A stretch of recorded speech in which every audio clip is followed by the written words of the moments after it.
teve um cara que chegou a bater o carro, olhando pra gente atravessar a rua. Eu quero ir embora, eu quero conhecer o mundo, quero conhecer o mundo. Ela falava, para com isso, menino, o mundo é aqui. E eu não parava de cantar nunca. As pessoas batendo palma, E a mãe fazia assim pra mim, do tipo, para. Eu morava no lote da minha avó paterna e era um terreiro de candomblé. Um terreiro. Faço parte dos estudos latinos americanos, né? É a maior biblioteca sobre Latinoamérica fora de Latinoamérica. Mas eu vim de lá pequenininho, alguém me avisou pra pisar nesse chão devagarinho.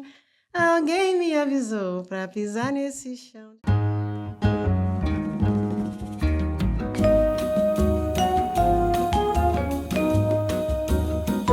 Olá, queridos ouvintes, queridas ouvintes. Sejam muito bem-vindos a mais esse episódio do Encontro Marcado. Encontro Marcado é um espaço onde a cultura dá o seu recado. Eu sou o Álvaro Esteves e eu apresento esse programa aqui em nome do CBA, Cultura Brasil Austin, que é uma organização sem fins lucrativos, né, que atua aqui no Texas, na área de educação e cultura. Eu tenho assim uma grande alegria hoje de estar apresentando a vocês hoje a convidada que assim, é uma grande surpresa para mim, acho que será para vocês que não conhecem ela mais de perto também, uma grande surpresa, porque a Denise, que é uma mineira, que está relativamente há pouco tempo aqui em Austin, aqui no Texas, né? Mas, né, tem uma longa trajetória desde o Brasil até chegar aqui. A gente vai conversar sobre esses detalhes. E ela tem uma dualidade, né? Ela representa a cultura popular, né? Tem um lado dela que representa a cultura popular e tem um lado dela que representa uma cultura, vamos chamar de erudita, acadêmica, né? E essa dualidade é fascinante. A gente vai ter a oportunidade de explorar e conhecer um pouco melhor. Denise, seja muito bem-vinda. Obrigada. E conta um pouquinho aqui para a gente, assim, de onde você vem, né? Você fala de Minas, mas Minas onde, né? De onde vem isso? Bom, primeiro, muito obrigada por essa oportunidade de estar aqui com todos vocês, de estar falando sobre mim, de estar falando sobre a minha história, de estar falando sobre como a música é importante para mim, da carreira acadêmica, enfim. Eu vim de uma família muito musical em Minas Gerais, né? Eu nasci em Belo Horizonte, morei aí até os meus 10 anos, mais ou menos. Depois eu fui para Contagem das Abóboras, a famosa Contagem, no bairro Industrial, onde minha avó é uma das fundadoras dessa comunidade, né? Então, era uma comunidade quase rural, assim, quando ela mudou para lá. E eu lembro que ela tinha galinha, tinha porco, vaca, né? Aquelas coisas que a gente ficava andando, não tinha cavalo, né? Bem roça. Mineira. Ainda que está muito próximo de Belo Horizonte, assim, quase divisa, né? Então, a gente, como uma família musical, né? Pessoas que gostam, negra, né? Imagina, família musical negra de periferia. Mesmo na nossa pobreza, vamos pensar assim, a gente inventava instrumentos, né? Minha avó cantava, minhas tias cantavam, né? Meus primos todos cantam. Então, às vezes chovia, faltava... Cantavam o quê? A gente cantava muita música sacra, né? É uma família católica, ainda que aí mistura um pouco com o sincretismo afro, né? A gente todos batizados na igreja católica. Mas eu acho que antigamente era muito comum, sim. Né, as pessoas irem ao candomblé, ir na igreja católica, depois não tinha muita igreja evangélica naquela época, mesmo quando eu nasci. Hoje eu tenho muitos primos que são, né, mas assim... Mas a gente cantava muita música de coroação, né, coroação de São José, coroação de Nossa Senhora. Minha avó adorava rezar o terço, então fazia aquelas novenas e tudo. Então ali foram nascendo os dons, assim, né? E você já se destacava na família cantando? Já. Você já era a cantora da família, não? Eu acho que eu sempre me destaquei. A minha mãe tem um conto, ela tinha um conto muito interessante sobre mim, que ela falava que quando era a época de coroação de Nossa Senhora, né? Aí tinha os anjinhos, as mães vestiam os meninos de anjo, né? E tinha um anjo principal, que o anjo principal tinha uma asa, era uma trabalho, fazia asa e tal, isso aqui. Eu tinha o maior orgulho de ser um anjo principal. E geralmente esse posto quase ninguém me tirava. Só que eu achava que aquilo era para mim, assim, sabe? Quando a coroação, né, os meninos já tinham cantado pro terço, pra flor, não sei o que, o manto, aí eu tinha que colocar a coroa e Uhum. cantava uma música, assim, né? Eu tinha lá os meus 6 anos, 5, 6 anos, que eu comecei a cantar, assim, para mais pessoas. Nunca tive um pingo de vergonha. E minha mãe ficava escandalizada com aquilo.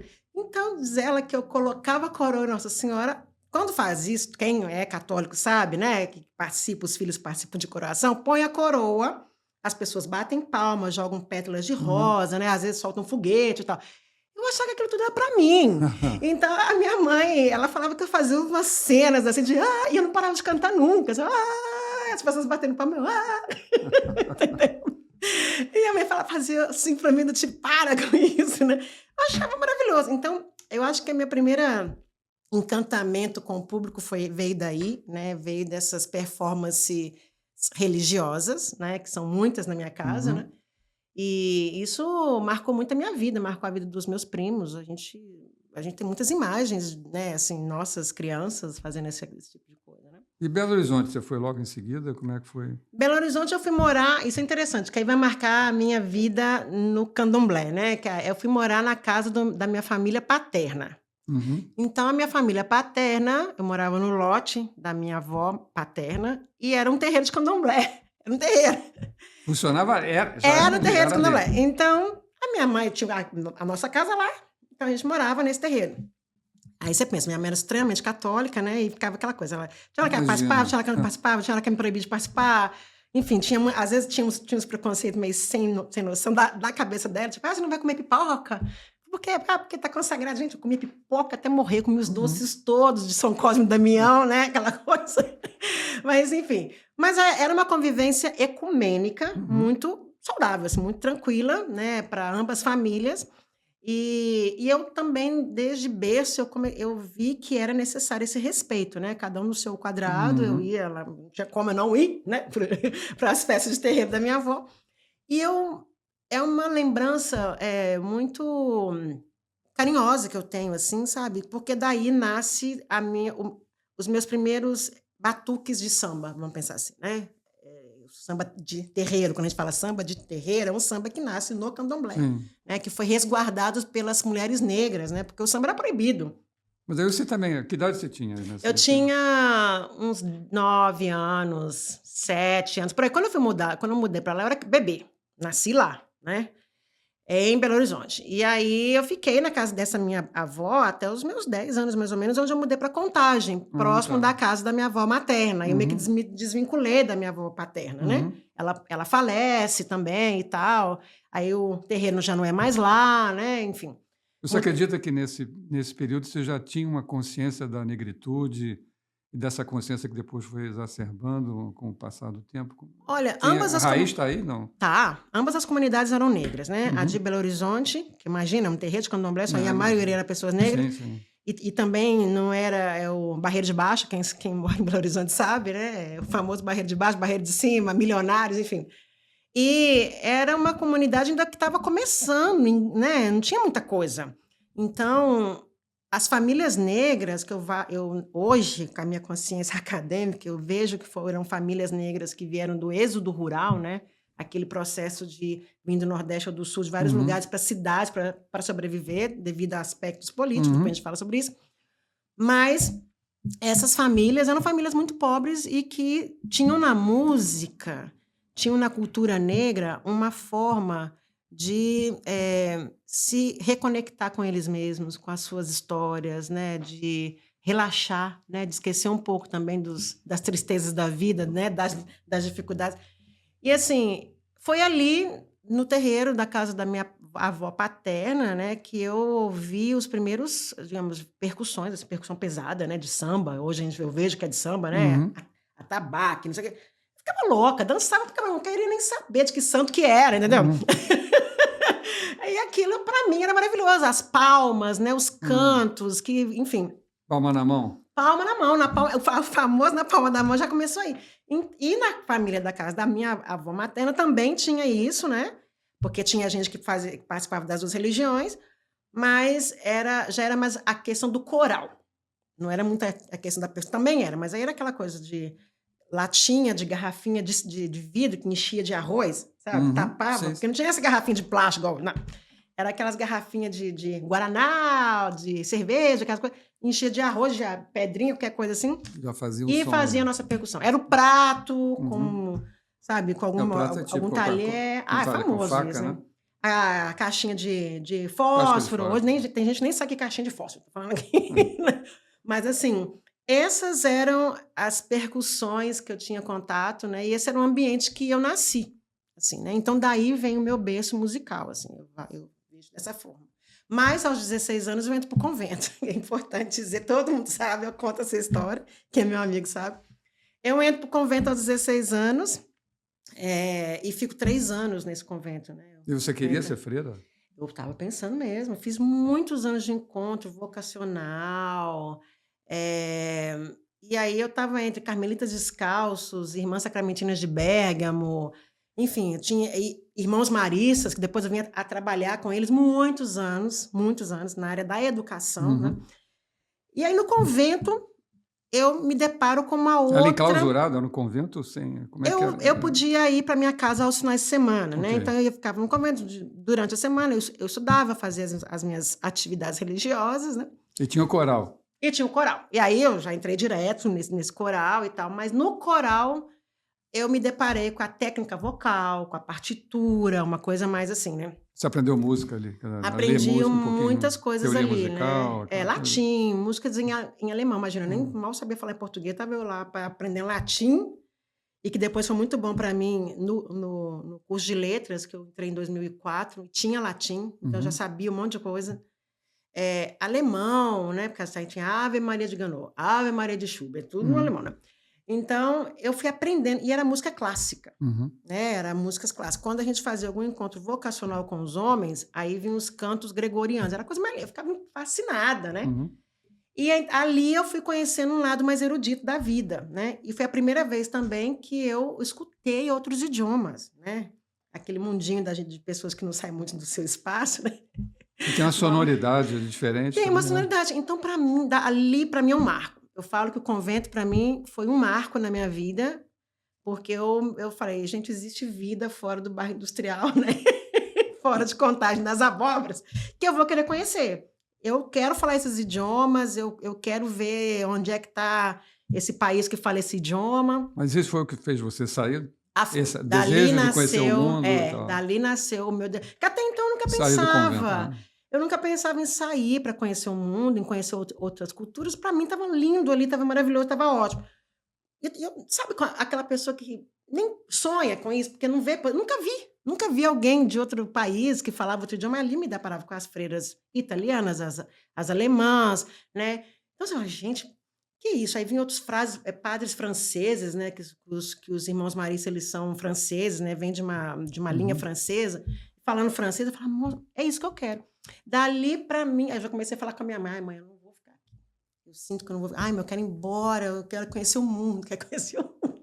Ela fala, para com isso, menino, o mundo é aqui, sabe? Uma coisa assim, você já está no mundo, né? Aquela coisa assim, de mãe preocupada, né?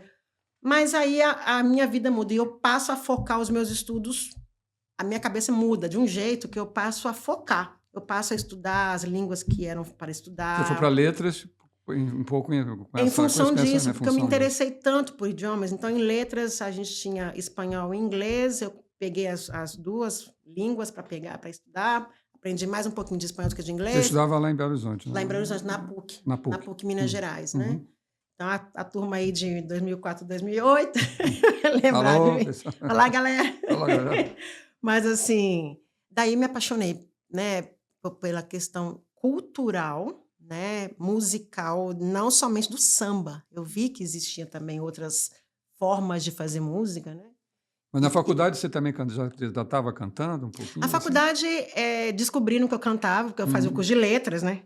Eu adoro escrever, então compunha algumas músicas. Eu escrevia os meus contos, escrevia poema, né? Tem até muitas músicas já, né, gravadas. Eu tinha uma banda depois, né? Chamava Banda Maitê, que é uma banda muito linda de músicas autorais, enfim. A gente trabalhava muito em cima de produzir as nossas coisas. E eu escrevia muito.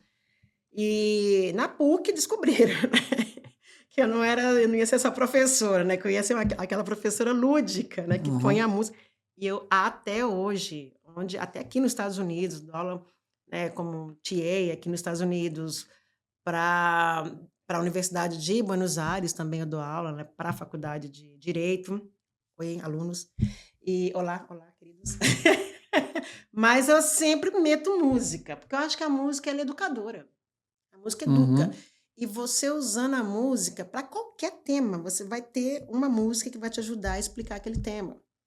E a pessoa, às vezes, ela só vai lembrar daquilo que você falou por causa da música que você. É como uma coisa, é um instrumento didático, É um uma instrumento ferramenta didático. didática que você usa a música. Até hoje você usa Eu isso? uso, adoro. Então, eu sempre começo, né? Se a aula é online, eu deixo lá na a sala de espera com uma música, com um videoclipe, né?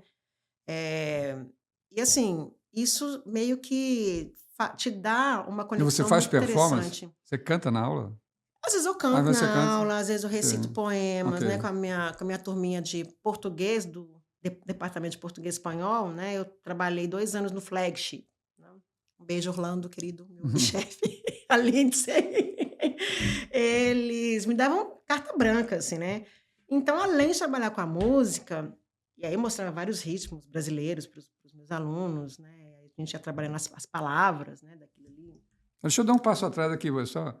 A gente estava em Belo Horizonte ainda. Aham. Então eu queria fazer uma viagem agora no espaço, de Belo Horizonte para a Argentina. Como é que foi Ah, esse? sim, Belo Horizonte pra Antes a gente ir Argentina. devagarinho, chegando, faz chegar. Até chegar aqui, tá. Belo Horizonte, Argentina. A minha mãe falece em 2008, 2009. E a gente sempre fazia uma viagemzinha ou outra juntas. Eu, minha mãe e minha irmã. E em 2012, depois do falecimento da minha mãe, foi a primeira vez que eu e a minha irmã decidimos fazer uma viagem juntas, né. Então foi uma coisa meio até para quebrar também aquela. Uhum. E aí a gente foi pra Argentina e para o Uruguai. Fomos com uma amiga, a Ju. E quando a gente chega na Argentina, já foi um choque pra gente. Era uma época, assim, meio final de ano. Você E a já gente. era formada, professora? Já era Eu já era, já professora? Não, já professora. professora e Já tal. tinha formado em 2009, 2008, 2009, um ano depois um Uhum. ano antes que a minha mãe morre, né? Certo. Falece.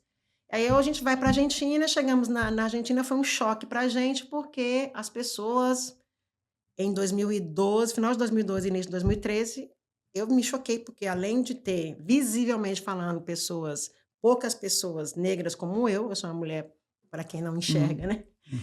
Eu sou uma mulher negra, retinta, e a minha irmã também. A minha irmã, 1,80 m de mulher, eu sou um pouquinho mais baixa que ela, tenho 1,70 m, um pouquinho, muito mais baixa que ela. Mas assim, as pessoas. Eu sempre gostei muito de usar colar, as temáticas negras sempre fizeram parte do meu estilo de vestimenta, né? Cores. Cores, eu gosto muito de Uhum. cores. É difícil. Agora eu tô aprendendo a ser um pouco mais neutra, porque a vida acadêmica às vezes me exige um pouco, mas sempre tem um colar, um anel, um brinco, sempre tem alguma coisa para marcar essa negritude Uhum. na minha própria vestimenta. Uhum. Mas aí na Argentina, férias, imagina, eu levei todos os meus turbantes, todos os meus colares, os meus brincos, eu tava me sentindo a Carmen Miranda na rua, assim. Então, e a minha irmã também, a minha irmã maravilhosa, modelo, a minha irmã é modelo. Gente, as pessoas. Teve um cara que chegou a bater o carro, olhando pra gente atravessar a rua. Ele bateu o carro. E ele ainda nos culpou, falou: "É tu culpa, é culpa de ustedes, morochas", umas coisas assim. E aí, ao mesmo tempo que era uma coisa meio. Gente, o que está acontecendo aqui? Uma surpresa, era uma coisa meio bizarra também, porque o lugar da estereotipização está muito forte, né? E da hipersexualização dos nossos corpos também. As pessoas na Argentina, quem é negro e mora na Argentina sabe o que eu estou falando. Ó. O argentino ele é conhecido por ser racista, né? Uhum. Infelizmente, ele é conhecido por ser racista. E as pessoas passam a mão na nossa pele, perguntavam se a gente tinha ido para o Uruguai pegar sol. Gente do céu. Perguntavam se a gente vinha da África, que país da África a gente tinha vindo. Aí a gente falava assim: nós somos brasileiros. Ah, tá explicado, porque na cabeça deles, negro em Latinoamérica ou é Colômbia ou é Brasil. Uhum. O resto é todo mundo descendente ou de originário ou de brancos, né? Europeus. E aquilo foi meio que me incomodando, aquilo foi me causando uma curiosidade. Eu comecei a perguntar para as pessoas na rua onde é que estavam os negros. E as respostas eram as mesmas. Ai, morreram todos de febre amarela, de doenças, no pós-abolição. Ah, mestiçagem, foi clareando todo mundo. Ah, chegaram muitos barcos da guerra, né? a Segunda Guerra Mundial, chegaram aqui no porto, aí clareou todo mundo. Falei, mas todo mundo. Falei, gente, mas que esquisito. Aí eu pego um barco, 40 minutos de barco, do porto ali de Buenos Aires até a Colônia, né, que é uma Subindo o cidadezinha, Rio? subindo o Rio, Subindo o né, Rio. para o Uruguai, Colônia del Sacramento, que é uma cidade linda, parece Uhum. Ouro Preto, mas tem um lago, o rio Uhum. La Plata, assim, na frente. A gente cruzou a rua, cruzou o rio, e aí já mudou tudo. Eu falei, mas o que aconteceu de um lado do rio La Plata que não aconteceu no outro? Uhum.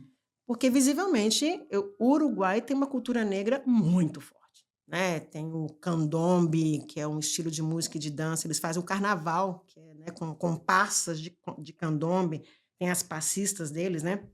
Dançando. Candombe, desculpa essa que eu não. Candombe é um estilo. A palavra lembra candomblé. Lembra candomblé, mas Tem. é uma palavra de origem negra, né? Africana, que tem essa origem mesmo no Iorubá, nas comunidades iorubás bantus, né? E aí vem o candombe. Candombe são ritmos de música de 3 percussões, de 3 atabaques distintos, né? E um é mais agudo, o outro médio, o outro é mais grave. Eles têm um nome nisso, né? E aí tem instrumento de corda, né? Parece uma bateria de escola de samba, mas é só feito com esses 3 atabaques, né? Tudo isso como turista. Você estava lá como Eu turista. estava como turista observando, e eles essas ensaiando coisas. para o carnaval. E aí eu fui para Colônia del Sacramento, depois pegamos para Montevidéu, um ônibus de meia hora, algumas horas estava em Montevidéu, e aí a minha cabeça bombou, assim, como estava acreditando que estava vendo. As ruas lotadas, as pessoas ensaiando para o carnaval, que estava vindo, fazendo ensaio de rua, dançando. Eu me senti no Brasil, assim, dançando e batendo tambor. Falei, gente, que é isso aqui? Eu vou ficar aqui. Eu aqui encontrei meu lugar, né? Igualzinho brasileiro, na rua, assim, sabe? Eu falei, mas aí acabou. Aí eu falei, gente, o que aconteceu com Buenos Aires? O que aconteceu ali? Aí eu voltei para Buenos Aires, depois de uns dias lá, apaixonada com Montevidéu. Até hoje eu sou apaixonada com Montevidéu. Eu falo que é o lugar que eu gostaria de morar. Muito na paz aquele lugar. Pessoal, vinho cultural, né? Assim, enfim, adoro. O candombe, enfim. Aí eu volto para trás, para Buenos Aires, com essa pergunta: o que aconteceu aqui? O que aconteceu? E um dia eu estava andando na frente da Universidade de Buenos Aires com a minha irmã e vi uma placa assim: inscrições abertas para mestrado em antropologia. Ai, Jesus, que isso? Vou lá ver. Aí eu fui chamado. Um chamado. Aí eu fui lá, conversei com a secretária rapidinho, assim, passa uma professora, que depois foi a minha orientadora, a doutora Alicia Martins, um beijo, prof. E ela escuta, assim, mais ou menos assim. É uma senhora já, na época, já tinha uns 60 e pico de anos. Hoje ela tem muito mais.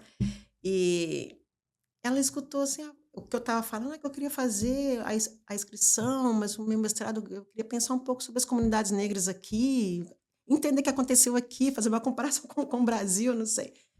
Ela escuta assim, faz a inscrição que eu queria trabalhar com você. Põe o meu nome lá. Eu falei, quem que é a senhora? Ela falou, doutora Alicia Martins. Eu falei, gente. E, de fato, eu fiz. Tive 15 dias para fazer tudo, fui aceito. Uma confusão, traduzir, e selo ágil, sabe como é que é? Você estava lá ainda, não voltou para o Brasil? Estava lá. Não, eu voltei para o Brasil para se preparar para... Preparei a papelada, pedi conta no Colégio Marista, meus amigos maristas. O que você vai fazer na Argentina? E a minha avó pensando assim, você vai morar lá? Eu falei, não, vó, só mesmo para estudar ali o meu mestrado e vou voltar. O quê? Nunca mais voltei, né? Mas assim, lindo, toda essa experiência. Aí você fez o mestrado? Fiz o mestrado lá em antropologia, e aí eu conheço músicos, né, brasileiros, músicos argentinos apaixonados com a cultura brasileira. Conheci a primeira escola de samba de Buenos Aires, né? Ai, que linda! E aí eu ia nesses ensaios da escola de samba, que é a primeira escola... Ai, esqueci o nome, tem um nome, esses nomes bem escola de samba, assim, né? Grêmio Recreativo, Escola de Samba. Exatamente. Buenos Aires, gremiação, primeira gremiação, não sei o que, de Buenos Aires. Falei, Buenos Aires. eu ia para esses ensaios, cheguei até a dar palestra para esses percussionistas, para as pessoas lá, falar de negritude brasileira, do samba brasileiro, dessas experiências que eu tô falando Uhum. aqui, né, de como que o samba é importante pra gente. Aí eu comecei a cantar Quanto tempo também. você morou em Buenos Aires? Em Buenos Aires, eu morei quase 8 anos lá. 8 anos? É, quase 8 anos, né. Então não só fez o mestrado, você acabou ficando Ah, por acabei lá. ficando, trabalhando com as comunidades negras, né, inserindo, ajudando eles a inserir politicamente em contextos mais densos, né. Então, foi muito bom para mim, foi muito Você gostoso. acredita que esse outro, a terceira vertente sua, né, de mindset, né, que é esse ativismo, né, que você tem, né, nasceu ali? Não, Já tinha nascido? nasceu na minha casa, Nasceu, nasceu você na acha que minha nasceu casa. antes? Ah, com Vem certeza. de mais cedo isso. Sim, eu sou uma mulher que venho de um contexto onde as mulheres da minha casa, as matriarcas, são mulheres que lutam muito, Uhum, né. E a minha avó, que é um exemplo para mim, né, ela, além de ser a fundadora do nosso bairro, é uma mulher que ela é autodidata, ela foi autodidata. Ela aprendeu a ler e escrever praticamente sozinha, uhum, para entender. Ela falava que eu não queria ser passada para trás, né, uhum. para entender o que estava acontecendo. Uma viúva, mãe de 5 filhas, um monte de netas, que a gente tem pouco neto, ela tem poucos netos, né, tinha, que ela faleceu em 2020. E, e ela levava a gente para as marchas. Ela falava: tem que reivindicar, porque o governo não vai dar nada para a gente de graça. E era um bairro que foi conseguindo saneamento, luz, né, água, tudo que você imaginar, né?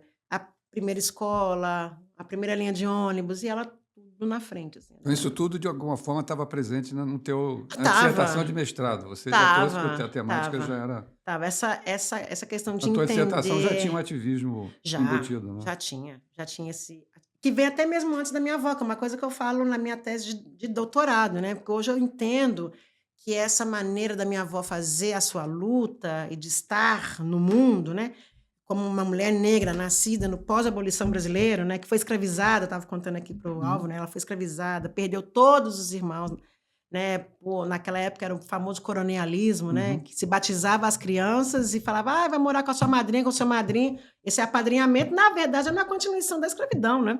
E a minha avó perde o contato com todos eles, viveu perto de uma irmã, que é a Sebastiana, e ambas tinham sobrenomes diferentes, né, devido a essa questão do batismo. Uhum. Mas, assim, a minha avó é uma lutadora, então ela me coloca, pensa, uma mulher que vem dessa base, ela não vai ser uma mulher subjugada, ela não vai aceitar, digamos que qualquer coisa, sabe. E aí ela já coloca a Como era o nome ideia. da sua avó? Eva Joana, Eva Joana. Eva Joana. O Brás veio dela, né, veio do meu avô, dela, a gente ainda não sabe direito onde é que veio o Brás, eu estou investigando, né, de onde que veio esse Brás, mas com certeza veio de algum colonizador português e tal, né, e ela odiava esse Brás, ela não queria usar o Brás. Tanto é que o meu nome artístico é Brasão, não é Brás. Eu brinco muito com o Brás, porque ele não é o meu sobrenome ancestral, vamos pensar assim, né.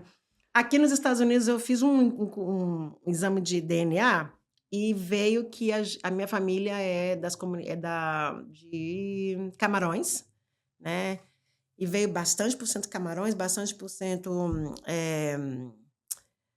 Nigéria, né, ou seja, as comunidades aí iorubás, fez todo sentido para mim, né, e claro, veio bastante por cento de sangue português devido a todo esse processo de Uhum. colonização e tal. Então Mas essa ancestralidade, né, caminhou com você para a sim. Argentina e depois caminhou para a Europa. Caminhou para a Europa, caminhou para a Foi Europa. junto com você para a Foi já Europa. não tem como desvincular. Eu sou essa Sempre cantando. ancestralidade, Você sempre cantava em cantando. Buenos Aires e foi E para, enfim, para a Itália, depois Europa, a Alemanha. Alemanha. E aí a música ela me levou a conhecer muita gente legal, né, e a entrar em espaços que talvez sem a música eu não entraria, né. Então, quando eu falo que esse ativismo, que essa coisa veio antes da minha avó, inclusive veio Uhum. dos quilombos, né, das comunidades negras, né, essa coisa toda, isso tudo eu levo no meu sangue, no meu corpo, assim, não tem como desvincular. Então, quando eu chego em Buenos Aires, eu vou colar com gente que trabalha mais ou menos essas coisas, né. E eu visibilizei, tentei visibilizar o samba, né, o samba de terreiro, que é uma coisa que eu amo. Aqui eu tinha uma banda também, vai chegar, né, na Samba da Ópera, né, que a gente trabalhou muito essa linha, né, de samba, pagode, samba de terreiro, que é o samba das matrizes das religiões, né? E na Alemanha, quando eu mudo para a Alemanha, aí cantei pra caramba lá em Buenos Aires, tal, militei com o Coletivo Passarinho, beijo, né, galera lá. E aí eu fui para a Alemanha, chego na Alemanha, aí conheço esse grupo, que é um grupo de um alemão, muito gente boa, e ele me convida para entrar para um grupo de percussão lá em Leipzig. Eu pensei, primeiro, eu escutei eles meio que ensaiando assim na rua, falei, gente. Você é percussionista também? Sou também, mas eu gosto mais de cantar. Uhum. Cantar, performance, isso é mais comigo. Aí eu escutei e falei, eu queria entrar para esse grupo, né? Eu falei, mas que engraçado, esse ritmo parece brasileiro. Ele, porque eu ensino os meninos a tocar percussão brasileira. Ele fala português. E, através da música, ele vai ensinando português também para os meninos. Eu sou professora, posso ensinar português, né? Vamos juntar as coisas. Comecei a ir nesses ensaios, a trabalhar as músicas, ensinar, falar o nome dos instrumentos em português e tal, os toques. E aí eu começo a cantar com eles. Aí já era uma coisa meio axé. Meio música da Bahia, assim, meio... Era um grupo que se apresentava também? Se apresentava e tal. Aí tinha vários ritmos, maracatu, axé, né, raiz, assim, e tal. Aí eu comecei a cantar, Ivete, Daniela, né, Margarete, essas mulheres, assim, que cantam esse tipo de música. E a galera, porque era só instrumental. E aí começou a ir para os parques, aí começou a ir para os eventos, aí eu tive que ir embora. Aí lá vai Denise embora de novo. Eu passo em 2 universidades aqui, que é a do Texas e a de Michigan, eu preferi Texas, né? E nesse período todo, a gente teve o Covid, que começou primeiro na Europa. Então, quando eu vou para a Europa em 2018, foi esse tempo assim, de muita coisa para mim. 2019 até março, eu lembro que a gente estava chegando na Alemanha, saindo da Itália, chegando na Alemanha, e fechou tudo. Eu fiquei praticamente 3 meses com esse grupo, né? Conhecendo gente. Depois fechou. Quando começou a abrir de novo, já foi 2020, e aqui estava começando o Covid, né? A Europa querendo abrir as portas. Foi feio lá no início, né? Feíssimo. Uma das coisas que a gente ficou muito com medo, né, da Itália, assim, aquela coisa toda, porque a Itália foi o lugar que teve o maior número de mortandade, assim, né? E nossa, a gente ficou assustadíssimo, assim. E aí, na Alemanha, a mesma coisa, todo mundo enclausurado, né? E foi muito rígido, muito rígido. Quando eu cheguei aqui, eu falei, gente, mas nem parece que tem Covid. Porque lá a gente tinha que usar umas luvas que vinha até aqui no meio do braço, assim, do antebraço, e 2 máscaras se fosse espaço público. A polícia te vigiava, te perguntava o que você está fazendo na rua se você não está com nada na mão, você não foi no supermercado, você não foi na farmácia, você está andando à toa por quê? Então, assim, era muito vigiado. Depois começou digamos, a melhorar essas convivências, assim, porque, de fato, os números foram caindo, as coisas foram se normalizando e tal. Mas, quando eu vim para cá, as fronteiras aí já foi Norte América, Sul América. Que ano que você veio para cá? 2020, agosto de 2020 que eu cheguei. Você chegou aqui. Foi uma missa, né? Porque tava fechado tudo, né? Eu lembro que no voo veio eu, meu ex-marido e uns gatos pingados, assim, e tudo vazio. Era uma coisa horrorosa, tudo vazio. Chegamos no Texas, um calor que eu não queria nem... Primeiro, quando abriu as portas do aeroporto aqui de Austin, eu falei, que isso? Que inferno é isso? Aí eu perguntei, já é o verão? A menina falou, não, a gente tá em agosto ainda, é a primavera. Eu falei, você tá de sacanagem? Não. Que isso, gente? E meu ex-marido de cara, não vou ficar aqui, que calor, não sei o quê. Mas assim, aí eu vejo que essas questões da Covid também mudaram um pouco de como as pessoas se relacionam com a música, né? Eu tive amigos que fizeram vídeos, né? De música. Muita gente, né? Gravaram, né? É para não ficar doido mesmo, é para não, né? Eu lembro que eu escrevi muito nesse período. Eu escrevia muita coisa que eu estava pensando, que eu estava observando, texto. Né? E depois desses textos eu posso até pensar em fazer muito, mas geralmente foram textos. A minha avó morre em 2020, foi para o hospital com uma causa de Covid, mas já estava bem velhinha. Aí juntou tudo, faleceu, né? Mas essa é a minha história, assim. Aí eu chego em Austin, 2020, tudo fechado, tudo vazio, a universidade, aulas online.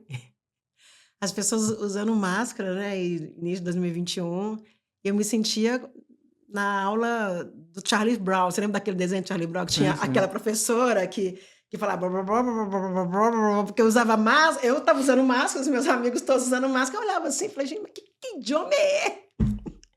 Foi muito difícil para mim, porque eu cheguei com o inglês bem precário. Aham. E os meus 2 primeiros anos eu não via gente para conversar, não tinha bar aberto, eu ia para o supermercado para ver gente.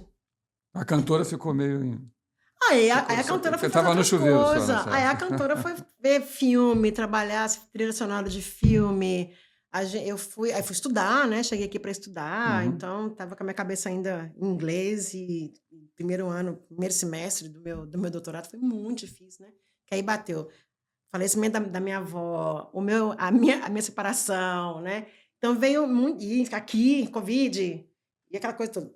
Mas sobrevivi, É né? uma Com cidade nova, né, outra cidade cultura, nova. enfim, de certa Então, maneira. 2020, 2021 foi um momento para eu estar comigo, né? Assim, né, fazendo terapia, estando comigo, produzindo as minhas coisas, né? Eu acho que muitos músicos passaram pela mesma coisa. Foram momentos Sim, não sim. de reuniões, mas foram momentos de você estar com você. E estar com a gente, às vezes, não é fácil, não. Né? Você vai lidar com umas coisas que fala, pô, eu sou Então, chata pra naquela época caramba. naquela época da Covid fazia muito aqueles vídeos que cada um fazia, cada músico na sua Fazia! casa tocava, alguém cantava, enfim, e depois Juntava, fazia uma fazia edição, né, edição. E uma fiz edição do isso grupo. também com amigos músicos, né, amigos músicos lá Mas da era solitária, né, Alemanha. assim, uma coisa Era solitária. solitário. Eu fazia as minhas reuniões, assim, de músico, bate-papo com os meus amigos alemães, né, amigos brasileiros alemães. Tipo, para mim era meio-dia, para eles era 7 horas da noite, né. Ou então quando eu ia com a galera lá da Argentina, aí já era melhorzinho, 2 horas, 3 horas de diferença. Mas era uma vida de fuso horário, a minha vida é uma vida de fuso horário. Com a minha família no Brasil, né. Então você, assim, aí você desembarcou aqui em Austin, né, no meio da pandemia. Então, assim, a professora estava viva, a ativista estava Aí ainda meio dormant ali, né, naquela coisa, a cantora só no banheiro ou no vídeo. E quando é que você desabrochou? Quando é que você voltou à atividade como música, cantora, etc., aqui em Austin? Como é que você conseguiu já era organizar isso aqui? já era final de 2021, as coisas estavam mais normalizadas.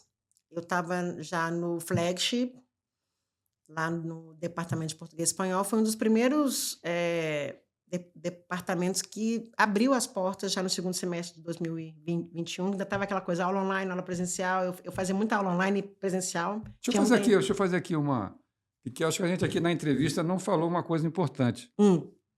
E que você, na verdade, teu foco de estudo, né? Qual é o teu foco de estudo? Conta pra gente, assim. A gente falou que, né, você estudou o Ah, quê Bom, eu nesse tempo passo todo e e o que que você continua estudando, né? Eu passo no programa de doutorado aqui da Universidade do Texas, né, de Austin, e eu faço parte dos estudos latinos americanos, né, no instituto que chama Teresa Lozano, e ele faz parte da Benson. A Benson é a maior biblioteca sobre Latinoamérica fora de Latinoamérica, né. E aí, nesse departamento, nessa área de estudo, eu me conecto, depois, especialmente depois do falecimento da minha avó, que eu escrevo um texto sobre a minha avó, da vida dela, dos papos que a gente tinha e tal. Publico esse texto, sai em 2 idiomas, e esse texto foi um boom na internet, porque esse texto fala de memória, fala das memórias tristes, engraçadas que eu tinha com a minha avó, né. E eu narro a vida dela, falo dessas memórias, da família dela, da separação e tal, aí publico, pau. Foi uma homenagem que eu fiz a ela. Foi um E paper um acadêmico esse? paper, Acadêmico. E aí esse paper, que inclusive foi um trabalho final que eu fiz em 2020 com o meu professor, né. Quem é teu orientador, professor? É a Kristen Smith, é muito famosa, inclusive, aqui, a Uhum. dona Kristen Smith. E a Anissete Falou, são as minhas orientadoras. Então eu escrevo esse texto, publico esse texto, e foi um boom, especialmente no Brasil e Argentina ali, onde, né, saiu também em espanhol, e que as pessoas comentavam, falavam: "Eu não sei nada sobre a minha avó, eu não sei nada sobre o meu avô". Eu não, aí falava: "Ah, porque minha avó tem Alzheimer". Eu falei: "Conversa assim mesmo, porque no Alzheimer que ela vai estar mostrando um outro mundo para você. Às vezes ela vai lembrar de coisa lá do, né, Uhum. entra no mundo dela, grava os seus avós, grave os mais velhos", sabe. Eu acho que é importante a gente ter essas memórias. Estão morrendo, a gente está perdendo a nossa história. né. E aí começou aquele boom: "Ah, vou gravar minha avó", e recebi um montão de áudio, um montão de foto, de neto conversando com a avó e tal. E eu vi que aquilo era um Uhum. tema que estava ali, que a galera eu só joguei a fiasquinha, assim, numa coisinha e pegou fogo. Eu falei: "Vou falar sobre isso.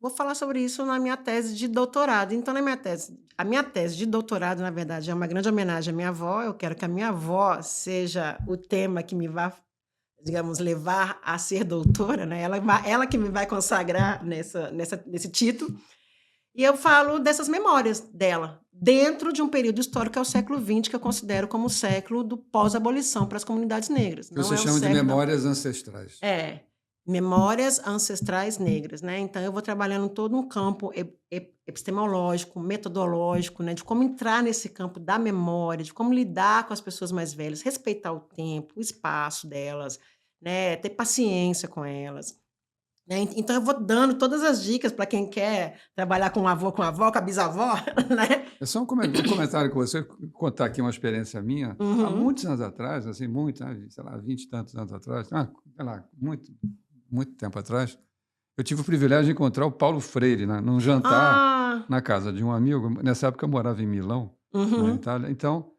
e o Paulo Freire estava fazendo o seguinte projeto, na Guiné-Bissau. Ele tinha sido com o Instituto, né, IDEC, lá que ele eles tinham contratado na equipe do Paulo Freire para fazer o seguinte coisa: entrevistar aos anciãos, Uhum. para tentar resgatar, recontar a história do país. Uhum. É Ou isso, seja, como é que eu reconto a história é história. sem ser sob a ótica, né, do dominador e tal? Sim, sim. Então, assim, através dos anciões. Assim, ele tem um trabalho, ele mostrou lá algumas fotografias e tal, que reuniu nas aldeias, reuniu e tal, É que é lindo. um pouco, assim, um pouco uma pegada parecida com o que você está É fazendo, porque né? é outra história, né, se eu vou pegar Resgatar essa. se eu falo lá, se eu leio num texto acadêmico, né, como diria a dona Sueli Carneiro, né, que é uma militante maravilhosa, uma escritora, uma doutora maravilhosa, que deu aula pra gente aqui, é a mãe do feminismo negro brasileiro, né, ela fala que as vacas sagradas da academia, né, às vezes não tá sabendo lidar com outros tipos de conhecimentos, né, com outros saberes que também faz parte da nossa história e que construíram também esse país, né, e fica meio que jogado. Então quando você pega a história de uma mulher, não sei, originária, ou negra, ou a sua bisavó, que talvez ela veio aí imigrante dos barcos, como foi ela estar no barco lá, como foi aquele processo, como ela chegou aqui, o que que ela fez. Pega esses dados, você vai cair para trás, porque às vezes a gente olha para os nossos avós e os nossos bisavós e vê uma certa fragilidade da idade. Mas quando a gente começa a conversar com eles, e às vezes, gente, não são conversas cronológicas, isso é importante saber que a memória não é cronológica, e não pense que os lapsos de memória são ausências de memória, né. Tem toda silêncios também dizem muito, né, você respeitar o tempo. Às vezes ele vai te falar a mesma coisa, a mesma coisa, a mesma coisa, e aí uma vez daquelas mesmas coisas que ele fala algo diferente, porque ali ele reconhece que talvez é um momento de você saber, algo que ele lembrou mesmo. É lindo. Você vai ver uma fortaleza nessas pessoas tremenda, assim. Como que a minha avó fez isso, sabe, assim, Uhum. como que o meu avô suportou isso, como que a minha bisavó, entendeu, que chegaram uma mão na frente e outra atrás, né. É, ok, então vamos voltar aqui à música. Uhum. Eu vejo você falando, engraçado, você fala com uma musicalidade, né? Ai, que bom, E mineira. você tem uma, assim, tudo que você está, né, compartilhando com a gente aqui também traz para mim uma sensação engraçada, assim, que tem um universo, né, de Sim. referências, né, que acompanharam, né, foram se formando, né, foram se consolidando, né, Uhum. dentro de você. E como é que essas coisas todas se aplicam à música hoje? Como é que você está? Como é que você vê? Como é que você se sente, né? Quando É. você está no palco, essa coisa né, de uma performance, que tem assim, uma coisa que me fascina, assim, é, a música, e particularmente quem tem performance, né? Que você está num palco, né? Você está se expondo, né? Tá com a Uhum, voz, com o seu corpo e tal, né? Tem a uhum. movimentação toda. Ela é uma coisa muito livre, muito solta, né? E, por outro lado, você tem esse rigor, né? O Acadêmico. rigor acadêmico e tal. Mas, assim, pensa nessa bagagem, né, dessa ancestralidade e tal. Como é que isso hoje se manifesta na Denise no palco? Denise no palco. Eu acho que eu posso responder até com uma música, né? Que é eu vim de lá, pequenininho, mas eu vim de lá, pequenininho. Alguém me avisou pra pisar nesse chão devagarinho. Alguém me avisou pra pisar nesse chão devagarinho. Então, assim, quando eu entro no palco, eu venho com isso tudo, né? Eu venho com a minha ancestralidade toda comigo, né? Eu venho com tudo ou seja, a parte paterna, a parte materna, os tambores todos que eu escutava, as danças todas, os orixás todos, os santos católicos, eu venho com tudo, eu venho com esse sincretismo todo, eu venho com essa energia familiar, ancestral, né? Então, assim, eu entro no palco, geralmente eu canto para mim, para começar, né? Assim, os meus músicos até falam, parece que às vezes você está cantando para você, eu estou me divertindo, né?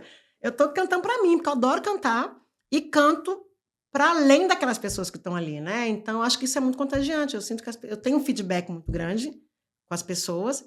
Eu acho que eu consigo me conectar com elas, porque na realidade o que eu estou invocando ali naquele momento é algo muito maior, que a música é muito maior, né? Então, assim, eu entro com o maior respeito no palco, seja qualquer palco, né? Para fazer qualquer trabalho, eu entro com o maior respeito, porque a música tem que ter respeito, sabe? Assim, você. Uma vez eu estava cantando um forró, numa festa, eu estava cantando forró e tal. Forró. Tava todo mundo dançando, eu também estava dançando, e de repente eu olho para o lado assim, tinha uma senhora se acabando de chorar. E ela chorando profundamente, ela tomando a cervejinha dela, com a mãozinha assim no. Ela me olhava de um jeito assim, terrível.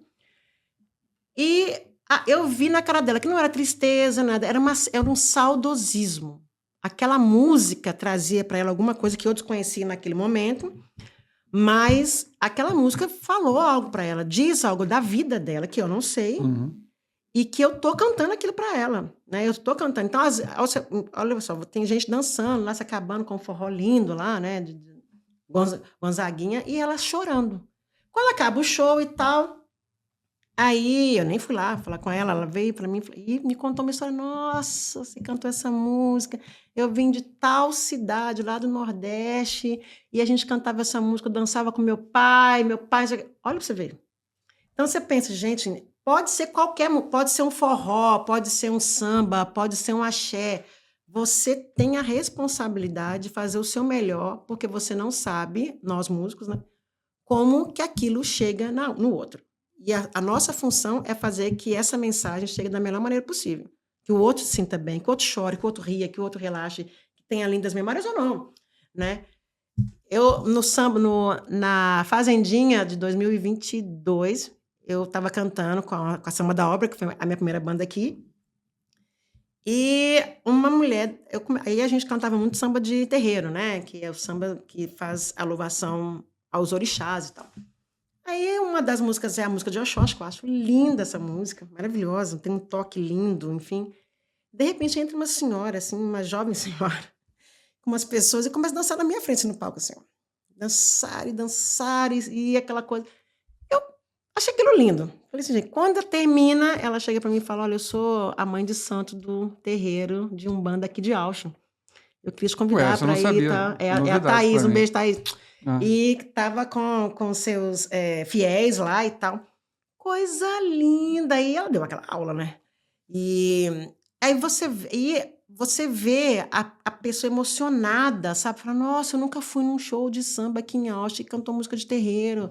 Eu estou emocionada, porque isso para mim importa muito, né? Aquelas pessoas lá, tinha uma delas que estava emocionadíssima, porque eu tinha cantado uma outra música também, que é para Iemanjá, o orixá dela é Iemanjá. Então você começa, aquilo bate de uma maneira muito, muito diferente para aquela pessoa. Da mesma forma, às vezes, quando eu canto Asa Branca, e os mais velhos, né, que escutam Asa Branca, gente, eles se emocionam com Asa Branca, né?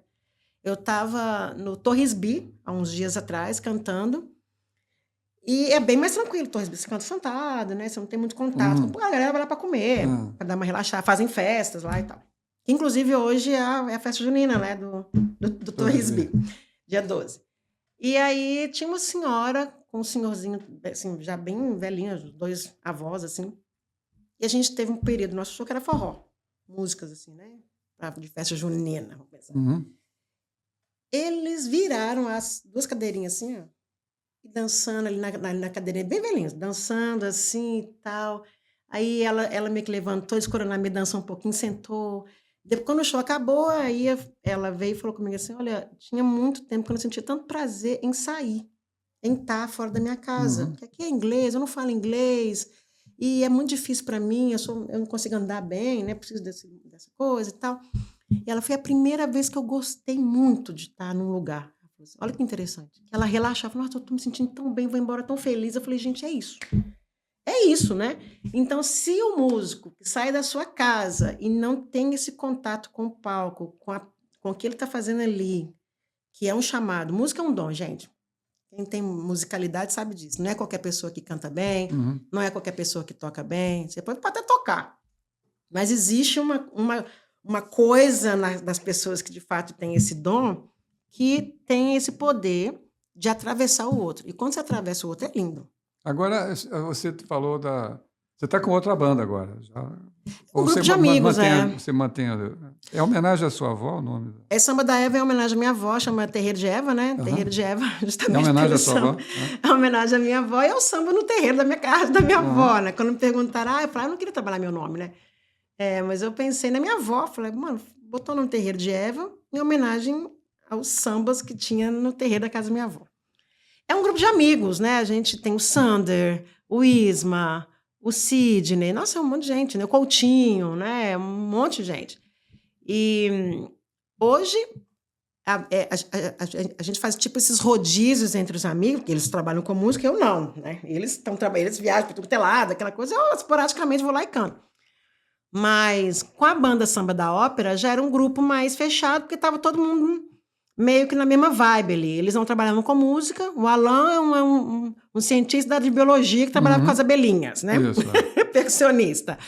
O Tiago na parte de marketing, ficava lá trabalhando no computador.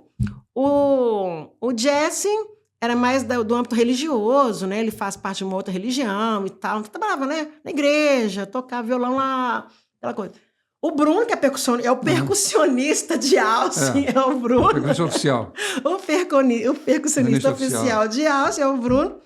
Então, assim, o Bruno trabalha com todo mundo, mas a banda tinha o Bruno e o Coutinho, vamos ser... o Bruno e o Coutinho, né? Vamos ser justos. Pelo amor, quem nunca cantou com o Bruno e o Coutinho? Quem acha?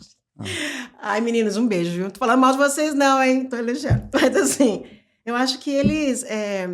Eu acho que essa banda, a Samba da Ópera, trouxe uma outra vertente de samba, né? Porque a gente tem o Samba Austin, que toca forró, que toca pagode, mas na época do pagode, assim. Tem a Escola de Samba de Austin, né? Que é linda. Eu convido para quem quer aprender percussão, quem quer aprender a dançar, a ir para essa escola. Mas a gente... Eles fazem um trabalho, assim, maravilhoso de formação, né? De formação, já fui várias vezes. As pessoas aprendem a conhecer o instrumento de percussão lá. Tem gente que fica lá, enfim, né? Direto tem gente que... É um espaço de aprendizagem brasileira. Mas, assim, é uma defesa da cultura brasileira aqui em Austin, feita de uma forma muito disciplinada. Toda semana, ensaios semanais. Lindo, lindo, né? Um beijo para o Noah, que está aí agora levando, né? Ele é o principal professor. Falando do Noah, deixa eu fazer um comentário aqui, trazendo a nossa conversa agora para o dia 6 de setembro. Vamos lá. Para o dia próximo, 6 de setembro, onde a gente vai ter o Brasil Day ATX 2025. Né? Vai ser um mega evento esse ano, maior do que nunca. A gente está indo para um novo espaço. Legal. Está indo para um novo espaço, que é o Radio East. Ele tem mais flexibilidade, é um espaço muito interessante, muito acolhedor, e eu tenho certeza que todo mundo vai adorar essa mudança para melhor que a gente está fazendo. E a gente vai ter algumas novidades, várias novidades esse ano, né? Uma delas passa pelo Noah. O Noah vai estar conduzindo o que a gente está chamando de Samba Percussion Experience. Que vai ser... O que é isso aí, na realidade? Na realidade, é uma espécie de um workshop. A gente vai ter lá 20 instrumentos de percussão, né? 20 diversos, né? Que o Noah está trazendo. Ele vai estar trazendo mais 3 ou 4 percussionistas com ele que vão estar ajudando ao público, que vai ser convidado para fazer. Para fazer, que legal. Para fazer uma bateria. Uma bateria. Uma bateria. Então, assim, a gente vai construir isso lá com o público, né? Vão ter as passistas também, da Melissamba. Isso tudo, no final, vai juntar com um DJ que vai entrar com samba enredo e tal. Então, acho que vai ser o que a gente está chamando de Samba Experience, vai ser uma coisa assim bem marcante, né?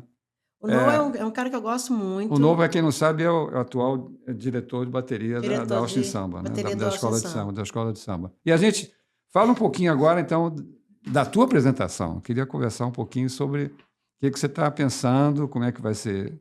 A minha apresentação, ela vai girar um pouco em torno do samba jazz, né? Aliás, bem em torno do samba jazz, que é o ritmo de música que eu estou trabalhando agora com os meus amigos, né?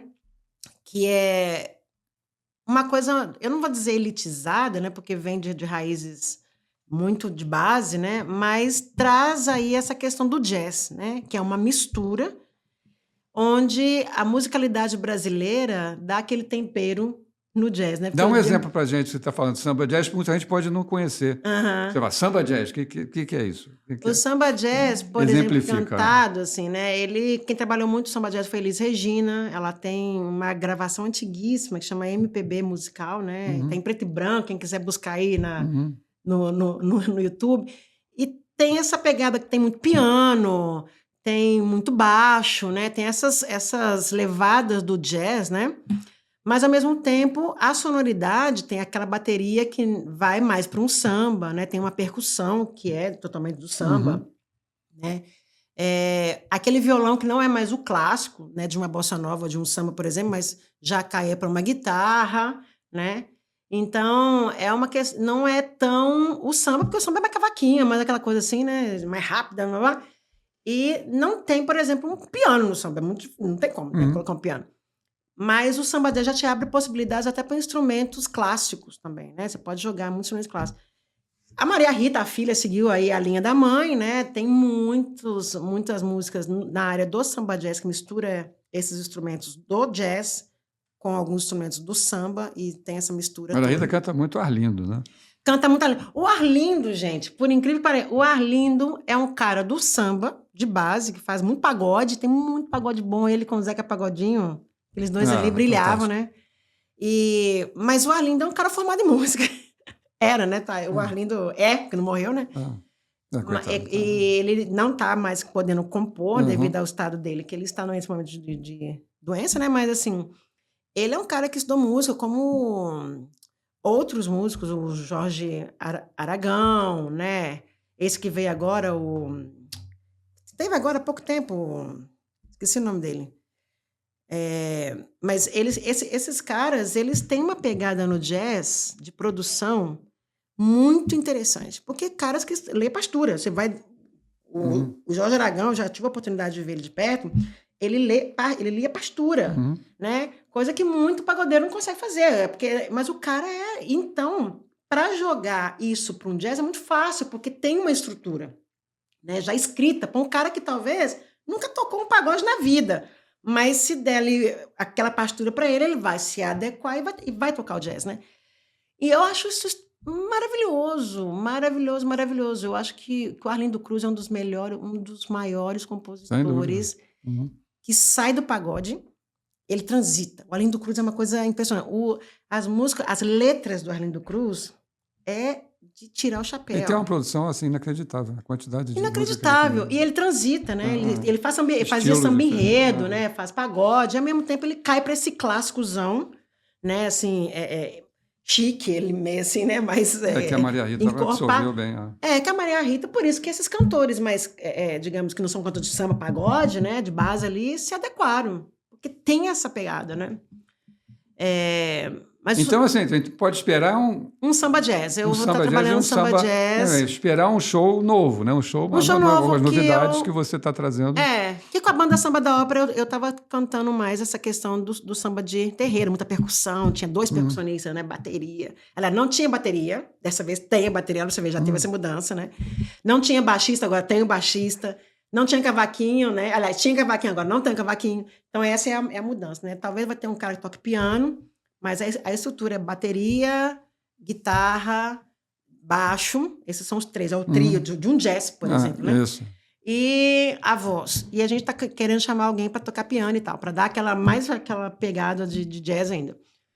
E as músicas vão ser nessa linha. Música aí da cara dos anos 70, né? Dos anos... Final dos anos 60, 70, início dos anos 80, que é onde foi essa pegada, saindo da Bossa Nova, né? Tava ali saindo um pouquinho da Bossa Nova e entrando para essa linha de samba jazz, né? Então, a gente pode aguardar surpresas, vai ser bem legal. Para quem é mais velho, vai lembrar de umas músicas, assim, porque eu não sou novinha tão pouco, né? Gosto de um repertório mais antigo, gosto de trabalhar essas músicas mais antigas, reformá-las, assim, reformulá-las, né, para um contexto um pouco mais contemporâneo, mas é samba jazz, que é o que eu gosto de cantar. Maravilha. Então, galera, dia 6 de setembro agora, está chegando, a gente vai ter lá o Brasil Day, um evento, assim, como eu falei, assim, com várias novidades, muita coisa para criança, a gente vai ter uma Cidade das Crianças, que a gente está chamando, que né? lindo. E vai ter uma galera, né, enfim, como a gente tem sempre, né, expandida, né, a área de alimentação, a área de expositores lá. Eu acho que a gente vai ter um evento maravilhoso lá, assim. E, assim, a gente podia... Vitória, como é que está o nosso tempo, né? A gente está... Uma hora. Acho que a gente está precisando, né? Infelizmente, a gente vai ter que ir começando a ir para os finalmente aqui. Para quem chegou no meio da conversa, eu estou aqui conversando com a Denise Brazão. A Denise Brazão, que é um monte de coisa, né? Assim, ela é professora, ela é ativista, ela é percussionista, ela é cantora, enfim, é um monte de coisas, um monte de coisas aqui que compartilhou com a gente muita história interessante, né, sobre a trajetória dela que combina, né, essa musicalidade, essa atividade dela como artista, né, uma defesa da cultura popular brasileira. Sempre. E com as raízes brasileiras sempre muito profundas e fortes. E combina isso, né, com essa mindset, né, de uma acadêmica, de uma estudante quase doutora, já está nos finalmente. Falta 6 meses só. Quase doutora, então vai comemorar em breve, né? Em breve. Assim, esse título, mais uma etapa importantíssima, né, conquistada aqui na UT. Denise, muitíssimo obrigado pela sua presença aqui, pela sua participação, por tanta coisa gostosa que você contou aqui para a gente. E é isso, a gente vai se despedindo aqui. Esse foi o Encontro Marcado, que é um programa produzido pelo CBA, Cultura Brasil Austin, que eu represento aqui, e que a gente vai estar continuando aí ao longo do tempo. Sempre vocês estejam atentos, a gente vai estar divulgando, né, as próximas entrevistas. Muito obrigado pela sua audiência, muito obrigado aí pela sua atenção, e um grande abraço para todo mundo. Até a próxima. Muito obrigada a vocês pelo convite de hoje. Obrigada, Álvaro. E vamos todos aí para o dia 6 de setembro, né? Vai ser um dia muito bacana. Eu acho que eu sou uma das novidades, que é a primeira vez que eu canto, né? Nesse evento. Com uma nova formação, novo estilo de música. E é isso. Estejam todos muito bem convidados para o meu show. As crianças gostam muito do meu show, não sei porque dançam, que é uma beleza. Então, muito obrigada pela participação. Espero ver vocês no dia 6 de setembro.